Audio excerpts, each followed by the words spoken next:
ስለ መንፈስ ቅዱስ የጀመርነው ላይ ትንሽ እናገራለሁ። መንፈስ ቅዱስ ሌላ አጽናኝ ነው ወይስ ሌላ አካል የሚለው ላይ ሳምንት አንዳንድ ነጥቦችን አንስቻለሁ። ዛሬም እዛ ላይ እንቀጥላለን። መንፈስ ቅዱስ በዮሐንስ ወንጌል ምዕራፍ 14 ላይ የተጻፈው ላይ በጣም ብዙ ጊዜ ጥቅሱ ይጠቀስና ዮሐንስ ወንጌል ምዕራፍ 14 ከዛ በኋላ ምን ተብሎ ይነበብልናል? ሌላ አካል ነው ተብሎ ይነበብልናል። ዮሐንስ ወንጌል ምዕራፍ 14 ቁጥር 15 ብትወዱኝ ትእዛዜን ጠብቁ፣ እኔም አብን እለምናለሁ ለዘላለም ከእናንተ ጋር እንዲሆን ሌላ አጽናኝ ይሰጣችኋል። እርሱም ዓለም የማያየውና የማያውቀው ስለሆነ ሊቀበለው የማይቻለው የእውነት መንፈስ ነው። ነገር ግን ከእናንተ ዘንድ ስለሚኖር በውስጣችሁም ስለሚሆን እናንተ ታውቃላችሁ ይላል እና ሌላ አጽናኝ ይሰጣችኋል የሚለውን ሌላ አካል ብለው ያነቡልናል ማለት ነው። እግዚአብሔር ይመስገን። ይሄኛው በእርግጥ ጥሩ ነገር አይደለም። ሰዎችን ያልተጻፈውን ሌላ አጽናኝ የሚለው ሌላ አጽናኝ ተብሎ መነበብ አለበት እንጂ ምክንያቱም እግዚአብሔር ሕዝቡን የሚያጽናናበት ብዙ መንገዶች ስላሉ ማለት ነው። አንዱ ነው ሌላ የሚለው ከሌሎቹ የተለየ የሚያጽናናበት መንገድ ስለሆነ ነው። እግዚአብሔር ይመስገን። እግዚአብሔር ሕዝቡን በቃሉ ያጽናናል። ለምሳሌ መጽሐፍ ቅዱሳችንን አንዳንድ ቦታዎች ላይ ከፈት ብናደርግ እግዚአብሔር ይመስገን ተሰሎንቄ መጽሐፍ ላይ ምዕራፍ 4 ምን የሚል የእግዚአብሔር ቃል አለ? ቁጥር 16 ጀምሮ ጌታ ራሱ በትእዛዝ በመላእክት አለቃ ድምፅ በእግዚአብሔር መለከት ከሰማይ ይወርዳልና በክርስቶስም የሞቱት አስቀድመው ይነሳሉ። ከዚያም በኋላ እኛ ሕያዋን ሆነን የምንቀረው ጌታን በአየር ለመቀበል ከእነርሱ ጋር በደመና እንነጠቃለን፣ እንዲሁም ሁል ጊዜ ከጌታ ጋር እንሆናለን። ስለዚህ እርስ በርሳችሁ በዚህ ቃል ተጽናኑ ይላል። እግዚአብሔር ይመስገን። ስለዚህ በቃሉ መጽናናት አለ። ሮሜም ላይ ይህንን ያነሳና አሁንም በቃሉ መጽናናት እንዳለ ያስቀምጣል። እግዚአብሔር የተመሰገነ ይሁን። ሮሜ መጽሐፍ ምዕራፍ 15 ቁጥር 3 ላይ ክርስቶስ ራሱን ደስ አላሰኘምና ነገር ግን እናንተን የነቀፉበት ነቀፋ ወደቀብኝ ተብሎ እንደተጻፈ ሆነበት። በመጽናናትና መጽሐፍት በሚሰጡት መጽናናት ተስፋ የሆንልን ዘንድ አስቀድሞ የተጻፈው ሁሉ ለትምህርታችን ተጽፏል። መጽሐፍት በሚሰጡት መጽናናት ይላል። ስለዚህ ራሱ መጽሐፍ እንዲኖረን የተደረገው በመጽሐፍት መጽናናት እንዲሆንልን ነው ይላል። ስለዚህ እግዚአብሔር ሕዝቡን የሚያጽናናበት ብዙ መንገዶች አሉ። እግዚአብሔር ይመስገን። መንፈሱን ደግሞ የሚሰጠው ደግሞ ሌላ አጽናኝ መንፈስ ቅዱስ ደግሞ ብሎ ያስቀምጣል። እግዚአብሔር ይመስገን። በቃሉ ያጽናናል፣ በመጽሐፍት ያጽናናል፣ በመንፈሱ ያጽናናል። ሌላ የሚል ቃል በመጽሐፍ ቅዱስ ውስጥ በሚመጣበት ጊዜ የግዴታ የተለየ አካል ማለት አድርጎ ደግሞ መውሰድ የሚፈልጉ ሰዎች አሉ። ስለዚህ መጽሐፍ ቅዱስ ውስጥ ሌላ የሚለውን ቃል መጽሐፍ ቅዱስ እንዴት እንደሚጠቀምበት አንድ ሁለት ነጥቦችን ላንሳ። አንደኛ ሳሙኤል ምዕራፍ 10 ላይ አንደኛ ሳሙኤል ምዕራፍ 10 እግዚአብሔር ይመስገን እንደዚህ የሚል እግዚአብሔር ቃል ታገኛላችሁ። አንደኛ ሳሙኤል ምዕራፍ 10 ቁጥር 9 ጀምሮ ሳውል ስለ ሳውል የተጻፈ ቃል ነው። ከቁጥር 6 ጀምሬ ላንብበው። ቁጥር 9 ላይ እንደገና ደግመዋለሁ። የእግዚአብሔር መንፈስ በኃይል ይወርድብሃል፣ ከእነርሱም ጋር ትንቢት ትናገራለህ፣ እንደ ሌላ ሰውም ሆነ ትለወጣለህ። እነዚህ ምልክቶች በደረሱልህ ጊዜ እግዚአብሔር ከአንተ ጋር ነውና እጅህ የምታገኘውን ሁሉ አድርግ። በፊቱም ወደ ጌልገላ ትወርዳለህ። እኔም እነሆ የሚቃጠለው መስዋዕት አቀርብ ዘንድ የደህንነት መስዋዕት እሰዋ ዘንድ ወደ አንተ እወርዳለሁ። እኔ ወደ አንተ እስክመጣና የምታደርገውን እስክነግርህ ድረስ 7 ቀን ትቆያለህ አለው። ቁጥር 9 ምን ይላል? ከሳሙኤልም ዘንድ ለመሄድ ፊቱን በመለሰ ጊዜ እግዚአብሔር ሌላ ልብን ለወጠለት። በዚያ ቀን እነዚህ ምልክቶች ሁሉ ደረሱለት ይላል። ሌላ ልብን ለወጠለት ምን ማለት ነው? ሌላ ልብን ለወጠለት ማለት አንድ አካላዊ ልብ መጣ ሌላ ማለት ነው። ሌላ ልብ ስለሚል ሌላ ካለ አካላዊ ልብ ተቀየረለት ማለት ነው። ቀደም ሲል የነበረው ልብ ወጥቶ እነኚህ አራቱ ምንድነው የሚባሉት 2 ቬንትሪክልስ እና 2 ኦሪክልስ ያለው ልብ ወጥቶ ሌላ 2 ኦሪክል እና 2 ቬንትሪክል ያለው ልብ መጥቶ ተገጠመለት ማለት ነው? አይደለም። ያው ልብ ነው ግን በእግዚአብሔር ፈቃድ፣ በእግዚአብሔር ሐሳብ፣ በእግዚአብሔር መንፈስ ሲታደስ ወደ እግዚአብሔር ዓላማ፣ ወደ እግዚአብሔር ፈቃድ ሲሄድ ሌላ ልብ ይባላል እንጂ ሌላ 2 የተለያዩ ልቦች ማለት አይደለም። አንድ ሌላ ልብ ቀድሞ የነበረ ደግሞ ሌላ ልብ ደግሞ አሁን አዲስ የሚገጠም 2 የተለያዩ ልቦች ማለት አይደለም። ያው አንዱ ልብ ነው የሚቀየረው። ያው አንዱ ልቡ ነው ወደ እግዚአብሔር አቅጣጫ የሚሄደው። ያ አንድ ልብ ነው እግዚአብሔር ወደ ፈቀደለት ዴስቲኒ የሚመጣው። እግዚአብሔር እየተመሰገነ ይሁን እንጂ 2 የተለያዩ ልቦች ይኖሩታል ማለት አይደለም፣ ወይም ነበሩ ማለት አይደለም። እግዚአብሔር ይመስገን። ሌላም ጥቅስ ዘሁልቁ መጽሐፍ ምዕራፍ 14 ላይ ደግሞ ብናነብ ዘሁልቁ መጽሐፍ ምዕራፍ 14 ላይ መጽሐፍ ቅዱስ ለሚጠቀማቸው ቃላቶች መጽሐፍ ቅዱሳዊ እይታ ያስፈልጋል። የእኛን ቃል ይጠቀምና የራሱን ሀሳብ ይፈጽማል። እግዚአብሔር ቮካብለሪው የእኛ ስለሆነ እኛ የምንፈልገው ወይም እኛ የለመድነው አይነት አጠቃቀም ላይሆን ይችላል። ያው ቃል በጣም ሪች ነው።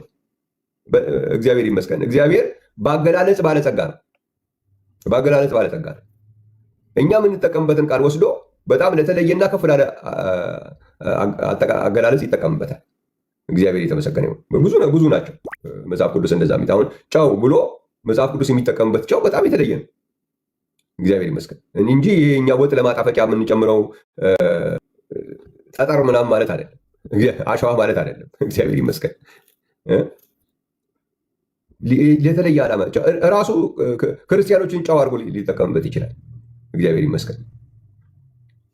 በጣም የሚገርም አጠቃቀም ሊጠቀምበት ይችላል።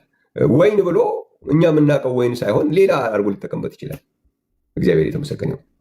ቃሉ እኛ የምንጠቀመው ቃል ይሆንና አገላለጹ ግን በጣም በአገላለጽ ባለጠጋ የሆነ እግዚአብሔር ስለሆነ ይህንን ቃል ለምን ተጠቀመበት እሱ ብለን ነው እንጂ መጠየቅ ያለብን።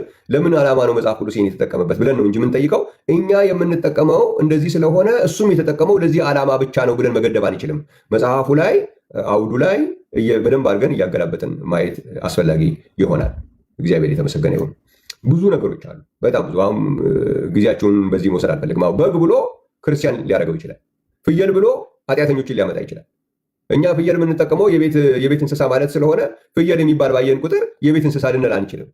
መጽሐፍ ቅዱስ እኛ ለቤት እንስሳ የምንጠቀምበትን ቃል ወስዶ በጣም ለሌላ ከፍ ላለ ጉዳይ ሊጠቀምበት ስለሚችል እዚህ ጋር ለምን ተጠቀመበት ይህንን ቃል ብለን ነው እንጂ የምናየው። እኛ የምንጠቀመው ለዚህ ስለሆነ በቃ እግዚአብሔርም የተጠቀመበት ዓላማው ይሄ ነው ብለን መደምደም የማይገባን በርካታ ቃሎች አሉ በመጽሐፍ ቅዱስ ውስጥ። ከነዛ መካከል አንዱ ይሄ ሌላ የሚለውም እኛ የለመድነው ኮምፕሊትሊ ፍጹም አንድ ያልሆነ ነገር ሊሆን ይችላል ሌላ የምንለው። እግዚአብሔር ይመስገን። መጽሐፍ ቅዱስ ግን ለእንደዛ ብቻ ሳይሆን ራሱ አንዱ ነገር በተለያየ መንገድ ሲገለጽ ሌላ ሊባል ይችላል። አሁን ቅድም እንዳየነው የሳኦል ልብ ሌላ የተባለው ያው ልብ ነው። ያው ልብ በተለየ መንገድ ሲፈወስ፣ በተለየ መንገድ የእግዚአብሔር መንፈስ ሲነካው፣ ወደ እግዚአብሔር ፈቃድ ወደ እግዚአብሔር አቅጣጫ ሲመጣ ሌላ ልብ ተብሎ ተገልጿል። እዚህ ደግሞ ዘኍልቍ መጽሐፍ ምዕራፍ 14 ላይ እግዚአብሔር የተመሰገነ ይሁን የምናጠናው መጽሐፍ ቅዱስ መሆኑን መዘንጋት የለብንም። ይህንን ደጋግመን ማሰብ ያስፈልጋል። ስለ መጽሐፍ ቅዱስ ስናይ ዘኍልቍ መጽሐፍ ምዕራፍ 14 ላይ እንደዚህ የሚል ቃል ታገኛላችሁ። መጽሐፍ ቅዱስ የያዛችሁ ከፍታችሁ ልታዩ ትችላላችሁ። እግዚአብሔር ይመስገን። ምን ይላል?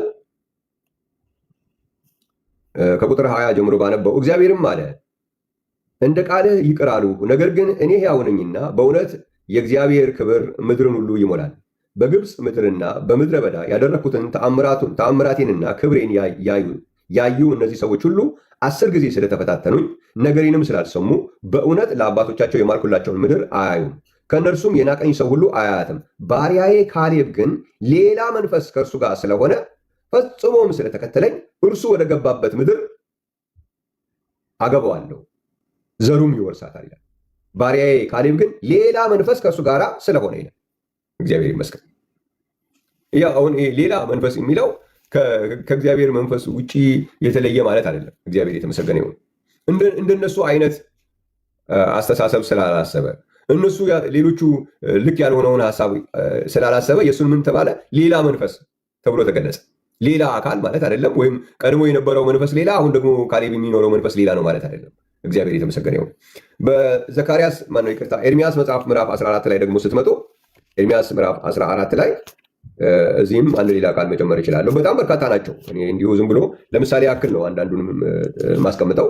እግዚአብሔር ይመስገን። ሌላውን እናንተ ደግሞ ከቃሉ ማጥናት ትችላላችሁ። እግዚአብሔር ይመስገን። እዚህ ኤርሚያስ መጽሐፍ ምዕራፍ 18 እግዚአብሔር ይመስገን ከቁጥር 1 ጀምሮ ባነበው ምን ይላል? ከእግዚአብሔር ዘንድ ወደ ኤርሚያስ የመጣ ቃል እንዲህም አለው፣ ተነስተህ ወደ ሸክላ ሰሪው ቤት ውረድ፣ በዚያ ቃሌን አሰማሃለሁ። ወደ ሸክላ ሰሪው ቤት ወረዱ። እነሆም ስራውን በመንኮራኩር ላይ ይሰራ ነበር። ከጭቃም ይሰራ የነበረው ዕቃ በሸክላ ሰሪው እጅ ተበላሸ። ሸክላ ሰሪውም እንደወደደ መልሶ ሌላ ዕቃ አድርጎ ሰራው። እግዚአብሔር ይመስገን። እና ይሄ ሌላ ዕቃ ተብሎ የተባለው የእስራኤል ሕዝብ ነው። እና ሸክላ ሰሪ የተባለው ደግሞ ራሱ እግዚአብሔር እኔ ነኝ የምሰራው ይላል። እኔ በሕዝቤ እንደዚህ መስራት አይችልም። ምን አይነት ዕቃ አድርጌ ነው የምሰራው? ሌላ ዕቃ። ምን ማለት ነው? ሌላ ዕቃ ማለት ቀድሞ የነበረው ሰውዬ ጠፍቶ ሌላ ሰውዬ ማለት ነው። በፊት የነበረው አካል ጠፍቶ ሌላ አካል ማለት ነው? አይደለም። እግዚአብሔር ያው ሰውዬ ነው የሚሰራው። ሌላ አካል አይመጣም። ሌላ ፐርሰን አይመጣም። ሌላ ዕቃ አድርጎ ሰራው ስለሚል ሌላ ፐርሰን ይሰራል ማለት አይደለም። የመጀመሪያው ፐርሰን ጠፍቶ ሌላ ፐርሰን ማለት አይደለም። የመጀመሪያው አካል ጠፍቶ ሌላ አካል ማለት አይደለም። ያው አካል ነው፣ ያው ፐርሰን ነው። እግዚአብሔር የተመሰገነ ይሁን። ስለዚህ ነው ስለ መንፈስ ቅዱስ ስንነጋገር ባለፈው ሳምንትም የሚሄደው የሚለው እና የሚመጣው የሚለው ያ አንዱ ፐርሰን ነው ብለን ያየነው ለዛ ነው። ዮሐንስ ወንጌል ምዕራፍ 14 ላይ ስንመጣ እግዚአብሔር የተመሰገነ ይሁን። ዮሐንስ ወንጌል ምዕራፍ 14 ቁጥር 28 ላይ እኔ እሄዳለሁ ይላል። ከዛስ ወደ እናንተም እመጣለሁ። ስለዚህ የሚሄደው ሌላ ፐርሰን የሚመጣው ሌላ ፐርሰን አይደለም፣ በራሱ ነው የሚመጣው። ዮሐንስ ወንጌል ምዕራፍ 14 ቁጥር 28 ላይ እኔ እሄዳለሁ መንፈስ ቅዱስን እልክላችኋለሁ ብሎ ስላለ የሚላከው መንፈስ ቅዱስ ሌላ አካል፣ የሚሄደው ሌላ አካል አድርጎ ለሚያስብ ሰው የሚሄደውም እኔ ነኝ የሚመጣው። ስለዚህ ሌላ የተባለው አመጣጡ ነው ማለት ነው። ሲሄድ በፊዚካል አካል ነው የሄደው። እመጣለሁ ግን የሚለውና የሚልክልን መንፈስ ቅዱስን የሚልክልን እሱ ስለሆነ እግዚአብሔር የተመሰገነ ይሁን። ሌላ ተባለ። የሚመጣው ፊዚካል አካል አይደለም፣ በፊዚካል አካል አይደለም የሚመጣው። እግዚአብሔር ይመስገን። 2 ወይም 3 ሆናችሁ በስሜ የምትሰበሰቡበት በመካከላቸው እሆናለሁ ሲል በሄደበት አካል አይደለም በመካከላችን የሚሆነው። የሄደው በፊዚካል አካል ነው። በመካከላችን የሚመጣው የሚሆነው ግን በመንፈሱ ነው፣ በማይታይ መልኩ ነው። እግዚአብሔር የተመሰገነ ይሁን። ስለዚህ በሚታይ መልኩ ሲሰራ የነበረ በማይታይ መልኩ ደግሞ በመካከላችን ሲያደር ሌላ ይባላል እንጂ ሌላ ፐርሰን፣ ሌላ አካል፣ ሌላ ምናምን በሚባል መንገድ የሚገለጽ አይደለም። እነሱ ቢሆን ኖሮ የሚሄደው እኔ ነኝ የምመጣው እኔ ነኝ ማለት አያስፈልገውም። ኢየሱስ ወላጆች እንደሌላችሁ ልጆች አልተዋችሁም ይላል ቁጥር 18 ላይ ዮሐንስ ወንጌል ምዕራፍ 14 ላይ ወደ እናንተ እመጣለሁ። ስለዚህ በምንድን ነው የሚመጣው? በመንፈሱ ነው የመጣው። ከእናንተ ጋር እሆናለሁ፣ እስከ ዓለም ፍጻሜ ድረስ ከእናንተ ጋር እሆናለሁ ብሎ እንዳላቸው መጽሐፍ ቅዱስ ይነግረናል ማለት ነው። እግዚአብሔር የተመሰገነ ይሁን። ስለዚህ ይሄ ሌላ የሚለው ሀሳብ ግልጽ እንዲሆንልን ነው። ሌላው መንፈስ ቅዱስ ይመሰክራል፣ መንፈስ ቅዱስ ይናገራል የሚሉ እነዚህ ፐርሰኒፊኬሽን ወይም አካላዊ የሚባል ነገርና አካል አንድ አይደለም።